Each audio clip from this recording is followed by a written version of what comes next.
Welcome to the media matrix. ఒకప్పుడు Everest ఎక్కాలి అంటే ఎంతో రిస్క్ చేస్తేనే తప్ప, ఎన్నో ప్లాన్లు వేస్తేనే తప్ప, ఎంతో కష్టపడితేనే తప్ప ఎవరెస్ట్ శిఖరాగ్రానికి చేరుకోలేకపోయారు. అయితే ఇప్పుడు ఆ విషయం చాలా సులభంగా మారుతోంది. అయితే ఈ మధ్య కాలంలో చాలా మంది మహిళలు ఎవరెస్ట్ శిఖరాగ్రాన్ని ఎక్కడానికి చాలా ఆతృతగా చూస్తున్నారు.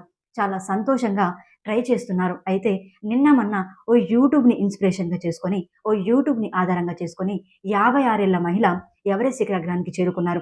అదే కాకుండా మళ్ళీ ఇప్పుడు కూడా 17 ఏళ్ల బాలిక ఎవరెస్ట్ శిఖరాగ్రానికి చేరుకుంది.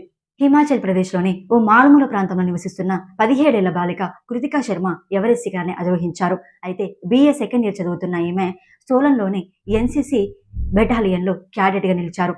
మే 18న ఆమె ఈ ఘనత సాధించారు. అయితే ఓ సాధారణ మారుమూల గ్రామం నుంచి వచ్చి అతి ఎత్తైన శిఖరం, అతి పెద్ద శిఖరమైన ఎవరెస్ట్ శిఖరాన్ని అధిరోహించడంతో ఆ రాష్ట్రం యొక్క సీఎం సుఖ్వీందర్ ఆమెను అభినందించారు.